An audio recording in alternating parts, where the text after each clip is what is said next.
Olá, confira os destaques de hoje do Assembleia em Foco, primeira edição. A Assembleia Legislativa garante lei para a saúde dos recém-nascidos, os perigos da dependência do álcool e os efeitos de uma doença que já virou caso de saúde pública. Os Lençóis Maranhenses podem virar patrimônio da humanidade ainda este mês. E mais, diante de uma grande torcida, Sampaio Basquete perde o título da Liga Nacional de Basquete Feminino. Tudo isso e muito mais no Assembleia em Foco, primeira edição, que já está no ar.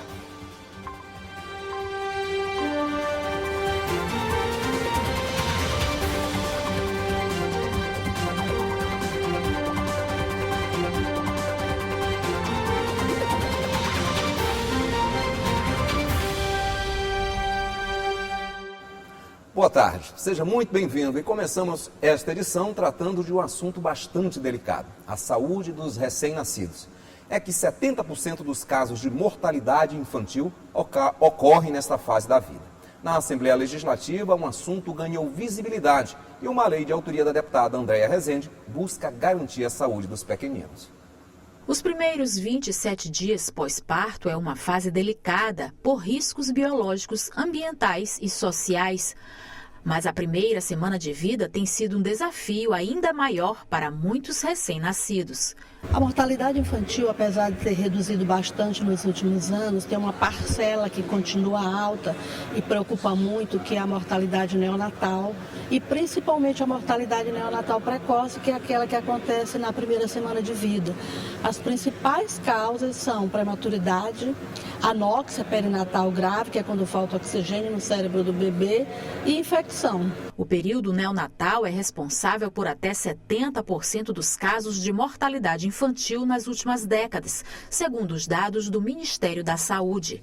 Assistência profissional e equipamentos especializados são indispensáveis para a redução dessa taxa, além de um método simples e vital, o método Canguru. O que precisa ser feito é um pré-natal adequado, que possa identificar os riscos de prematuridade. Uma vez identificada, encaminhar essa mulher para parir no local onde tem assistência adequada, tanto do ponto de vista de equipamento como uma equipe treinada. A anóxia perinatal grave, a principal ação que pode reduzir é o treinamento de profissionais em sala de parto. E infecção, a higienização das mãos é a principal medida de redução de infecção no mundo inteiro. Na Assembleia Legislativa, o assunto ganhou visibilidade através da aprovação do projeto de lei número 173/2024, de autoria da deputada Andréia Rezende, que defende a integralidade de assistência, atenção multiprofissional e humanizada, estímulo à participação dos pais nos cuidados e a implementação de mecanismos de regulação e fiscalização da assistência prestada aos recém-nascidos. Ainda segundo a presidente da Sociedade de Pediatria do Maranhão, o método Canguru é indispensável para a saúde do recém-nascido. O contato direto com o corpo dos pais ajuda a manter a temperatura do bebê estável, melhora a frequência cardíaca e respiratória, além de favorecer o desenvolvimento neurológico. A nossa luta é que o método realmente seja firme em cada unidade. Aqui nós temos um centro de referência nacional, que é o Hospital Universitário, nós temos um centro de referência estadual, que é a Máquina, e o que a gente espera é que cada unidade onde nasçam bebês, que podem nascer pré-termos, eles tenham estrutura para cuidar dos bebês de acordo com a metodologia Canguru. É indispensável, é vital, o contato pele a pele é a melhor prática baseada em evidência hoje no mundo inteiro e que para os bebês prematuros é essencial, porque é o que pode reduzir mortalidade. E a prematuridade é a principal causa de morte em crianças menores de 5 anos de idade. A Cruz Vermelha é a principal instituição de ajuda humanitária no mundo. No Brasil, ela está presente em 21 estados. E no Maranhão, a entidade tem um papel relevante e atua em várias frentes. Com a missão de aliviar o sofrimento de milhares de pessoas, proteger a vida e a saúde, garantindo respeito à população, a Cruz Vermelha desenvolve um papel essencial no Estado. A importância da Cruz Vermelha não é no Estado, mas sim humanitariamente para a população do Maranhão. Que é a nossa obrigação, humanitariamente, atender aqueles que mais precisam. que é o compromisso entre a Cruz Vermelha, os nossos voluntários e a nossa sociedade. Anualmente, uma média de 1 milhão de pessoas são atendidas por ano por 380 voluntários espalhados em pontos estratégicos no estado. Aqui na sede, na capital, são cursos, palestras, oficinas e muitas distribuições de alimentos oferecidas pela Cruz Vermelha do Maranhão. Nós temos convênio com as universidades e podemos levar os alunos para apoiar as nossas campanhas de atendimento, com que enfermeiros, médicos, exames de glicemia, exames de hepatite B, C, verificação de pressão, enfim, um sem número de atendimento. Em Balsas, 30 voluntários concluíram recentemente o curso de técnico em enfermagem. Eles estão preparados para lidar com adversidades e ajudar a comunidade na região. Em Balsas, nós temos 30 famílias, onde dessas famílias, 30 pessoas fazem o curso técnico de enfermagem gratuito, não pagam absolutamente nada. A intenção é que no futuro essas mulheres não dependam mais da cesta básica, e sim que elas passem a conquistar, os seus próprios objetivos e suas necessidades materiais. A organização é reconhecida por oferecer ajuda em situações de emergência como desastres naturais. Recentemente, a Cruz Vermelha arrecadou milhares de toneladas para o Rio Grande do Sul e ganhou destaque na Assembleia Legislativa.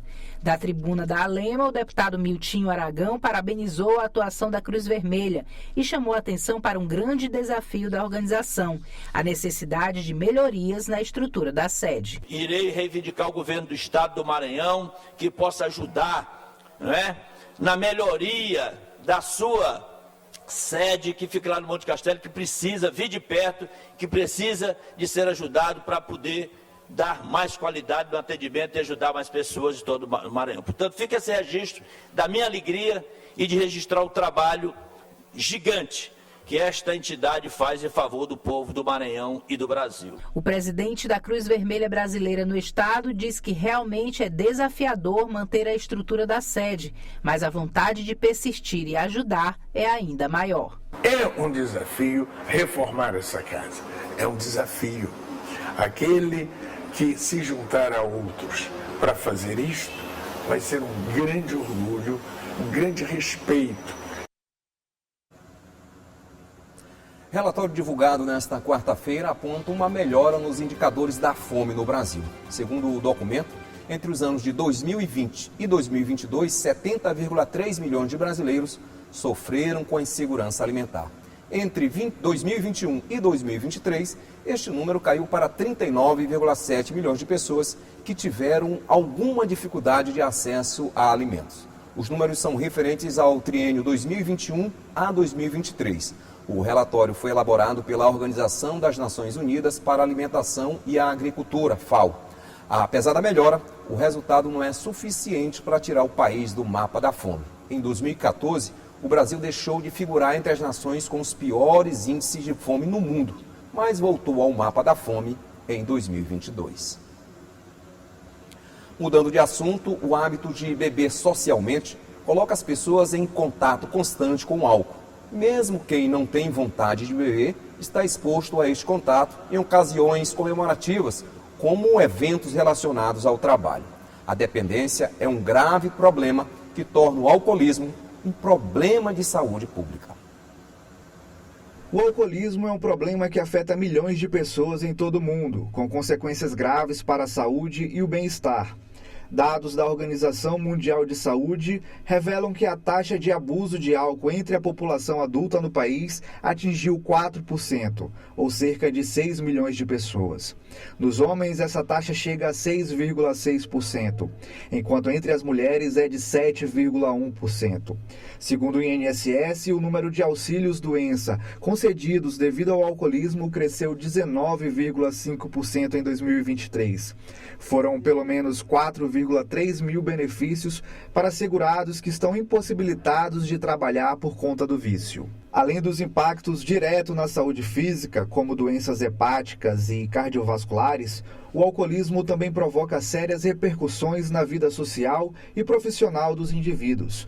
Este homem, que não quis se identificar, está sóbrio há 10 anos e nos conta da luta contra a doença. Dos meus 18 para os meus 19 anos, eu comecei a perceber que eu precisava de ajuda. Eu comecei a beber muito cedo, dos meus 13 para os 14 anos, só que o meu alcoolismo evoluiu muito rápido. Então, por ser muito jovem, era difícil para mim e para minha família aceitar ou pelo menos tentar entender o que realmente eu tinha.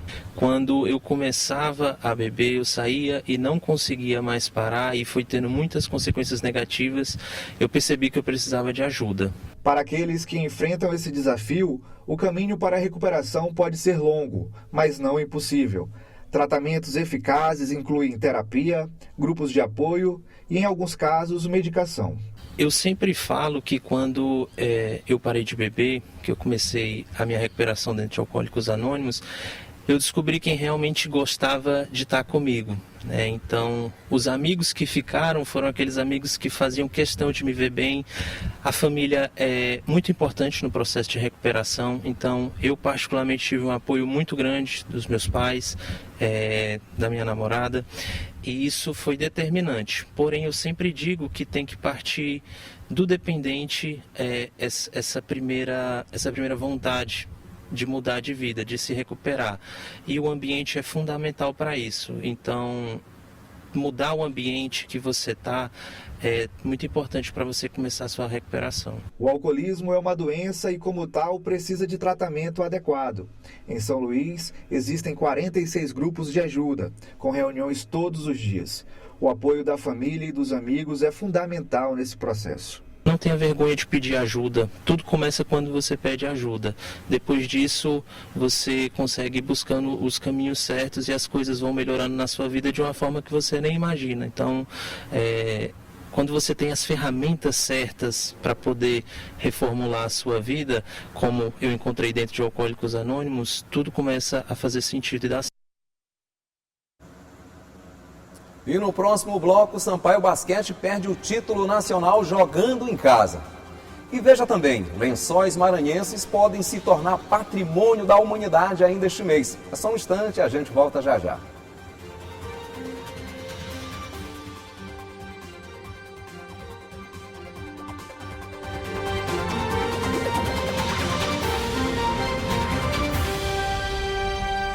Estamos de volta e com uma notícia triste. É que diante de uma torcida apaixonada, as meninas do Sampaio Basquete deixaram escapar o tetracampeonato nacional jogando em casa. Os detalhes da final da LBF a gente confere agora.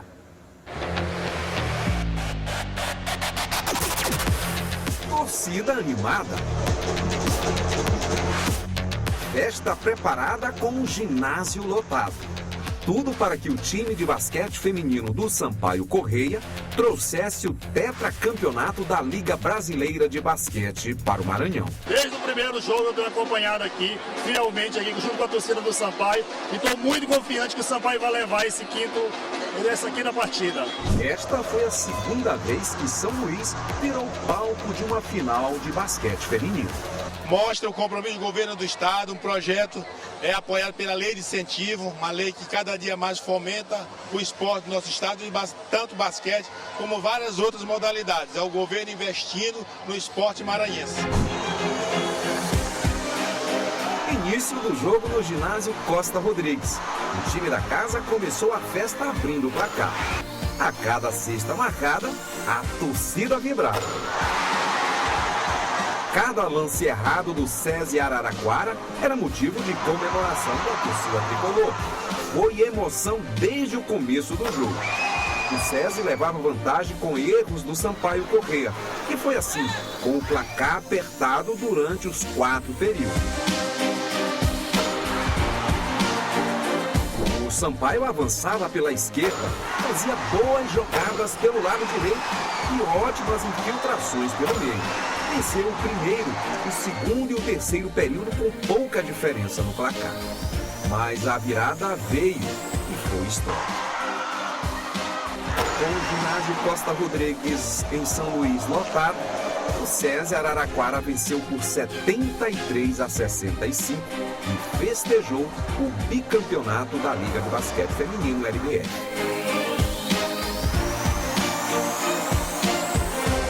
Para algumas jogadoras do time tricolor, faltaram detalhes. Os finais são muito importantes. Tem aquele detalhezinho ali que a gente não podia ter errado, a gente errou. Mas é isso, a gente ganha como equipe, perde como equipe e é aprendizado. É isso. Cabeça erguida por tudo que a gente fez. Muitos times queriam estar na nossa posição e não, somos nós. Então a gente tem que sim exaltar tudo que a gente fez na temporada e realmente agradecer o apoio da torcida do Maranhão. A gente fez uma excelente temporada e a torcida também, então é só agradecer. Já para o time do SESI Araraquara foi só alegria por mais um título conquistado. A gente está muito feliz. Mais uma vez o SESI conseguiu fazer história, nenhum time nunca tinha virado uma série de 2-0 e eu estou muito feliz de ter conseguido fazer isso. Independente da torcida, da pressão, o nosso time vai determinado para levar esse troféu para casa e é isso que a gente vai fazer. Jogo difícil, São Paulo é uma equipe muito forte. Eu fico muito feliz pela resiliência da equipe em virar se não me engano, é a primeira vez na história que vira um placar 2-0 para 3-2. Só quero agradecer a todos o apoio, a estrutura que nós temos e essas meninas maravilhosas que não desistem nunca.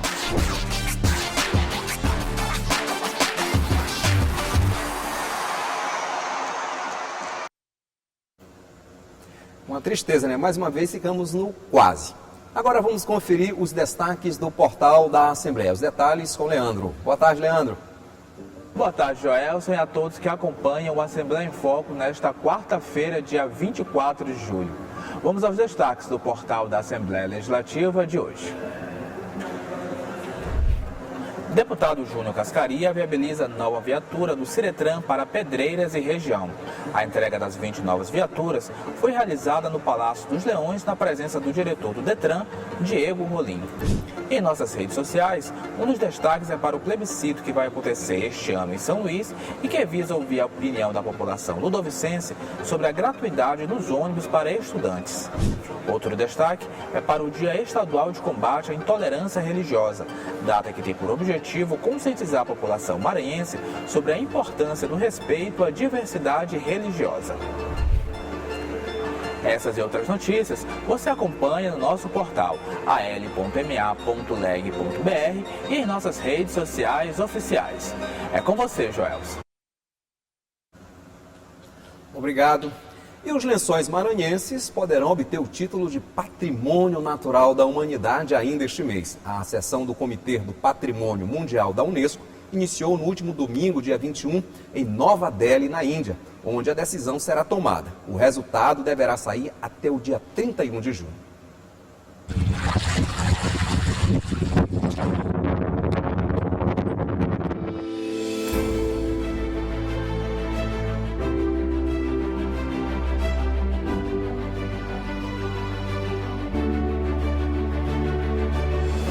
Ele é o maior campo de dunas do país, também conhecido como Deserto Brasileiro.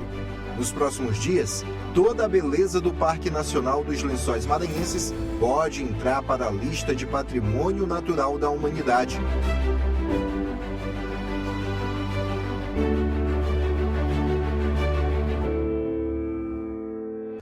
O Comitê do Patrimônio Mundial está reunido desde o dia 21 de julho para analisar a candidatura.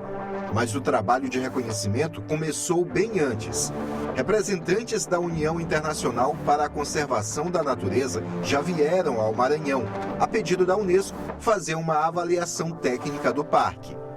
Entre os critérios analisados estão o tamanho da beleza natural e os aspectos geomorfológicos do sítio, os limites do território e o grau de proteção da área, a situação dos moradores nativos da região e as ações de conservação feitas pelos poderes municipal, estadual e federal.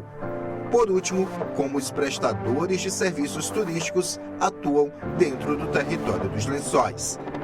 Além de todos estes pontos, há um que tem peso maior: o valor universal excepcional do território.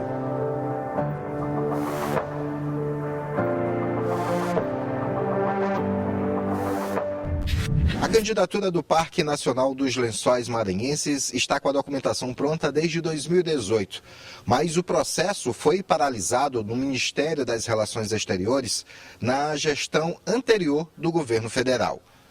Caso a proposta apresentada seja aprovada, o parque pode ser a 8ª área brasileira a receber o título. 7 maravilhas brasileiras já são patrimônio mundial natural.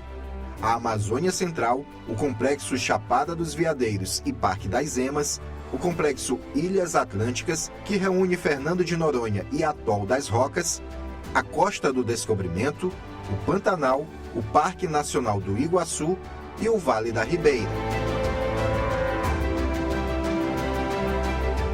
A decisão do reconhecimento do Parque Nacional dos Lençóis Maranhenses como Patrimônio Natural da Humanidade deve ser anunciada até 31 de julho, durante a 46ª sessão do Comitê do Patrimônio Mundial na Índia. A expectativa é grande.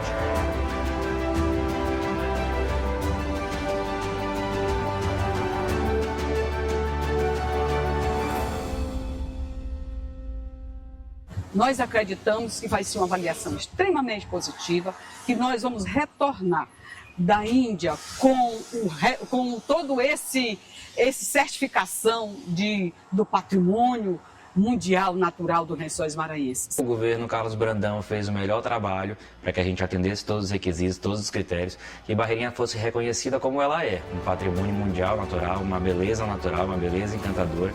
A gente vai levar isso agora para o mundo todo.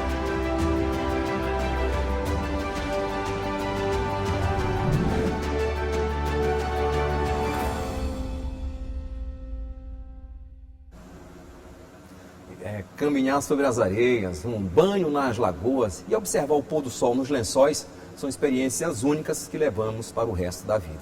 E que venha o título. O Assembleia em Foco, primeira edição, vai ficando por aqui.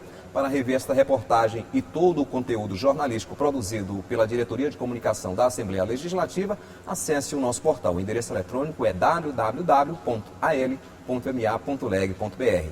Uma excelente tarde para todos nós.